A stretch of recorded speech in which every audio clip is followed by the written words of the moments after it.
aujourd'hui on est un nouveau jour et c'est un jour de vidéo. Alors si tu sais pas où je suis, donc tu devrais savoir parce que j'ai déjà fait des vidéos aussi. Je suis à Ariel des Cabos. Ariel des Cabos en fait c'est une petite ville de plage qui est à pas loin de Rio, c'est à 3 heures de Rio. C'est une ville qui est magnifique, super belle. Et en fait j'ai loué un Airbnb, super bien. D'ailleurs je te mettrai le lien dans la barre d'infos si jamais t'intéresse. J'ai loué un Airbnb et on a une piscine et la plage à côté. Genre c'est le bonheur à tout. Bref. Aujourd'hui, je voudrais te parler des vacances que j'ai passées avec Leandro parce que là, les vlogs de nos vacances se sont terminés et je me suis dit que ça pouvait être chouette de te faire un bilan de nos premières vacances, te dire quelles étaient mes peurs avant de partir et finalement comment ça s'est passé pour chaque peur et s'il y a eu des trucs en plus, en moins, tout ça, d'accord? Je pense que c'est intéressant parce qu'en fait, tu m'as connue avec Farid, tu m'as connue en tant que femme mariée et là, tu découvres ma nouvelle relation avec Leandro. Et du coup, moi aussi je découvre en fait cette nouvelle vie avec Leandro parce que j'ai passé 8 ans avec mon ancien mari et que j'ai fait beaucoup de choses avec lui et que notamment j'ai beaucoup voyagé avec lui. Et donc il y a beaucoup de choses qui sont nouvelles pour moi. Et même pour Leandro et moi, il y a beaucoup de choses qui sont nouvelles. Par exemple, voyager, c'est quelque chose qu'on n'avait pas fait alors que ça fait 1 an qu'on se fréquente. Et on ne l'avait pas fait pour plein de raisons. La première, c'est que Leandro, il n'a pas forcément le temps ou l'argent de voyager. Moi, j'ai le temps et l'argent parce que je suis une Française et que mon travail, c'est ça. Lui, c'est un père de famille, il n'a pas les mêmes moyens, c'est un Brésilien. Et aussi, une autre raison qu'il a, c'est que ici, au Brésil, c'est pas tant commun que ça de voyager avec quelqu'un qui n'est pas vraiment sa meuf ou son mec pour de vrai. En gros, dans les premiers mois où tu fréquentes la personne, vous n'êtes pas réellement ensemble, vous vous fréquentez, vous apprenez à vous connaître. Et en fait, c'est quand le mec généralement te demande à la meuf ou la meuf demande au mec d'être officiellement dans une relation que là, les gens commencent à avoir une intimité et donc à voyager ensemble. Et du coup, nous, pendant 6 mois, on était un peu dans ce truc-là. Et puis les autres 6 mois, on était dans notre rythme et on n'a pas trouvé le temps de voyager tous les deux, même si moi, j'avais vraiment envie. Et il y a aussi le fait que Leandro, il a pas mal voyagé, mais lui, il a toujours voyagé avec son groupe de métal. Tu sais, il fait partie d'un groupe de métal qui est assez connu ici. Et en gros, il a voyagé partout en Europe. Mais quand il voyageait, c'était en mode travail. Et il n'a jamais voyagé, par exemple, avec un sac à dos ou voyagé en vacances. Il n'a jamais voyagé genre en vacances pour le plaisir. Donc c'était quelque chose d'assez nouveau. Et étonnamment, l'idée, elle avait besoin de faire du chemin dans sa tête. Donc au bout de 6 mois, le travailler, ou 1 an, parce que je lui ai quand même voyagé bien avant, au bout d'1 an où je lui disais que j'avais vraiment envie de voyager avec lui et de vivre cette expérience avec lui, on a réussi. On est parti à Ouro Preto, qui est une ville historique du Brésil qui est hyper belle, vraiment magnifique. Et quand on est parti, j'avais des peurs. La première peur que j'avais, c'était celle de comparer beaucoup mon voyage et ma relation avec la relation et les voyages que je faisais avec Farid. Parce qu'en fait, les premières fois que j'ai voyagé dans ma vie, c'était avec lui. Et donc pendant 8 ans, on n'a fait que voyager. Et c'est ma seule référence. Donc j'avais hyper peur de ça. La deuxième peur que j'avais, c'était qu'on ne soit pas dans le même délire en vacances. Parce que moi, je suis une voyageuse et que lui, non. Et qu'on n'aime pas les mêmes choses. Une autre peur liée à ça, c'était le fait que lui n'aime pas la nature et que moi, j'aime plutôt ça. Et d'ailleurs, quand on choisissait le lieu de vacances, au début, j'avais choisi plein d'endroits où on était un peu genre dans des chalets perdus dans la forêt ou dans des villes où il y avait vraiment que de la nature, des cascades, de la montagne et compagnie. Et lui, il voulait absolument pas. Il voulait quand même qu'on soit dans une ville qui est genre des petits bars, qui est des endroits. Attends 30 secondes, je me mouille, j'ai vraiment trop chaud.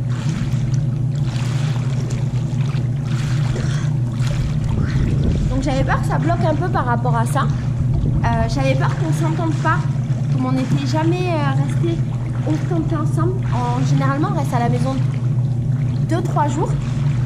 Mais comme c'est un père de famille et qu'il a la garde de son fils, il a la garde de son fils mais il vit avec sa maman et son grand frère et la fille de son frère, donc il vit en famille et du coup c'est pas grave s'il n'est pas 2 jours à la maison, mais il a quand même c'est quand même un père de famille qui s'occupe de son fils. Du coup il peut pas partir trop longtemps. Et on n'a jamais passé plus de 2-3 jours ensemble, donc je savais pas si on allait s'entendre, si on allait se disputer ou pas. On s'est jamais disputé dans la vie, donc je savais pas du tout comment ça allait être. Et du coup, tout ça, ça faisait que je me posais des questions, mais j'étais quand même rassurée, mais je me posais des questions. Et alors, comment ça s'est passé par rapport à la peur de ne pas être dans le même délire, au début, vraiment, j'ai cru que ça allait pas marcher parce qu'en fait, quand on est arrivé au Préto, tu l'as vu dans les vlogs, Leandro, lui, il comprenait pas mon délire qui était de vouloir juste rien faire le premier jour. Moi, quand j'arrive dans une ville ou un pays que je connais pas, ben, je prends le temps en fait de prendre l'ambiance et souvent je vais un peu dans la place du village, dans un bar, dans le centre-ville et je m'assois et j'observe beaucoup et je fais un peu rien, tu vois, histoire juste de prendre la température et voir comment ça marche. Et c'est ce que j'ai fait le premier jour et lui, il trouvait qu'on perdait du temps. Il me disait, mais Laetitia, on n'a qu'une semaine de vacances, qu'est-ce que tu fais à rien faire dans la rue, à traîner, machin. Et moi, je m'arrêtais au soleil, je regardais les humains, j'étais heureuse. Et quand il m'a dit ça, je me suis dit, ah merde, on n'est pas du tout dans la même optique. Et à un moment donné, il m'a laissé là, sur ma place, et il est parti. Et quand il est revenu, il m'a dit, ah Laetitia, j'ai booké demain un tour, on va être avec un groupe, ça va être trop bien, un van vient nous chercher, et on va aller visiter toutes les églises d'Oro Preto et les monuments, et on finit par visiter une mine. Quand il m'a dit ça, je me suis dit, oh mon Dieu, on est vraiment pas dans le même délire. Et là, je lui ai dit, Leandro, qu'est-ce qu'il y a en face de nous? Il me dit, bah, cette église. Je lui ai dit, ok. Je lui ai dit, bah, tu vois, on n'a pas besoin d'un van pour aller la visiter. Non, mais il y en a d'autres, machin. Et là, je lui dis, mais mec, la ville où on est, elle est petite. Toutes les églises, on peut y aller à pied, on peut toutes les visiter. Et au pire, on prend des taxis, c'est pas grave. Et il me dit, oui, mais on connaîtra pas l'histoire des églises, des monuments, nan. Et là, je lui ai demandé si réellement ça l'importait. Bon, il s'avère que lui, oui. Moi, je m'en battais les steaks. Et je lui ai dit, bah, dans ce cas-là, va sur Wikipédia, t'as pas besoin de payer un mec pour savoir. Et ensuite, il me dit, oui, mais pour visiter la mine, il faut un guide. Et là, j'ai répondu, bah, ok, mais pour visiter la mine, on arrive devant la mine, s'il y a des mines, en fait, dans Oro Preto, c'est le truc à faire. Je lui ai dit, bah, il y a les guides de la mine. Oui, c'est vrai. Ah, bah, ok, alors pourquoi on va payer un guide pour nous amener si après, on a le guide de la mine? Ça sert à rien.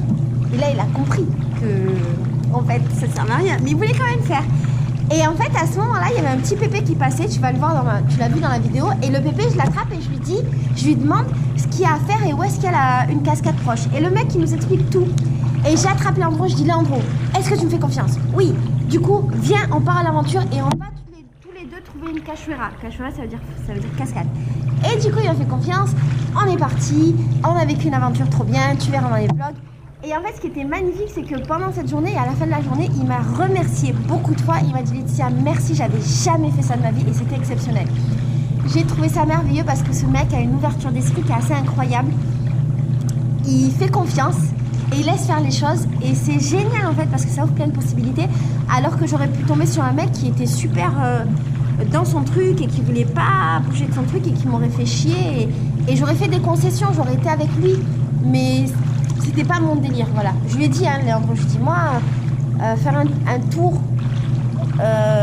avec des autres humains, ou qu'on soit 2, 3, 4, 5, c'est pas grave, mais là, c'était un tour où on était genre beaucoup dans un van, c'est vraiment pas mon truc, j'aurais pas aimé, et en plus, écoute un mec qui me raconte les histoires des églises, franchement, je m'en bats les secs. À la limite, une église, je veux bien connaître son histoire, mais toutes les églises d'Oro Preto, je m'en fous réellement. Donc j'étais hyper heureuse et ce qui était bien aussi et qui répondait à une autre peur, c'est qu'à la base il aime pas la nature et là en fait il a découvert que c'était bien. On a passé toute la journée dans la nature, on a fait un petit trek et tout et à la fin il me disait qu'en fait c'était chouette et qu'il était super partant. Et là avec le recul, c'était le mois dernier qu'on a voyagé, et ben sache que maintenant c'est lui qui vient me chercher en moto pour me dire, Laetitia, viens on va chercher des cachoeiras ici à Rio, on va faire des treks, on va faire ça, nanana. Et genre c'est lui qui me demande pour la nature. Et même pire, on a créé un tour, lui et moi, il n'y a pas longtemps, qui est genre 100% nature et 100% trek. Et c'est lui qui m'a aidé à le créer. Et il m'a dit qu'il voulait être guide pour faire des treks avec les gens. Trop marrant. Donc le mec a trop changé. Ensuite, par rapport à la peur de vivre ensemble. Ce mec est merveilleux. Tout ce que je pensais de lui pendant notre semaine, ça s'est confirmé. À savoir que c'est quelqu'un de particulièrement gentil, doux, attentionné. Il fait tout pour que je sois bien dans ma vie. Quand on était en vacances le matin, il se réveillait et il allait acheter du pain frais pour nous. Et après, il faisait du pain, il faisait des cracottes au four avec du pain et du beurre. Il faisait mon chocolat chaud. Je sais, c'est gogol, mais pour moi, c'était merveilleux. J'ai pas trop l'habitude qu'on s'occupe de moi. Et j'avoue que quand j'étais mariée, bah, c'était plus moi qui m'occupais de Farid. Même si lui s'occupait de moi de plein de manières différentes. Par exemple, comme veiller à ce que je manque de rien dans ma vie. Mais les petites attentions du quotidien, genre qu'on prenne soin de moi, c'est pas quelque chose auquel je suis habituée. Je dis pas ça pour critiquer Farid, c'était un mari merveilleux. Mais on n'avait pas ce type de relation. Et là, c'était hyper appréciable. J'étais pas en mode princesse, je suis pas trop une princesse, genre qui aime qu'on fasse tout pour elle. C'était très équilibré et moi, j'avais d'autres attentions pour lui et du coup, c'était juste mignon en fait. C'était trop chouette. J'avais peur qu'on ait rien à se dire. Je m'étais dit, une semaine et tout. Et en fait, non. On a eu tout le temps des trucs à se dire. On a débattu. Ça aussi débattu. On a débattu sur beaucoup de choses. Je savais que tu allais intervenir, Yalilala. On a débattu sur beaucoup de choses. Sur des trucs même de nous du quotidien, du genre est-ce qu'il faut péter en couple ou pas. Est-ce qu'on fait caca en couple ou pas. Et d'ailleurs toutes les conversations que j'ai eues avec lui, elles m'ont amené à faire plein de vidéos, ce qui est plutôt chouette parce que ça ouvre des pistes de réflexion, même si elles paraissent Google, mais c'est des trucs du quotidien qui sont importants.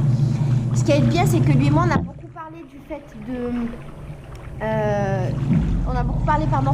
de mon activité de guide et du coup on a décidé de transformer un petit peu mon activité de guide touristique en agence touristique et j'ai vu à quel point il était investi, il avait envie de faire des choses et c'est chouette parce que du coup on a créé des nouveaux projets ensemble, on a créé des nouveaux tours, on a créé l'Instagram de notre agence de tourisme qui fonctionne bien.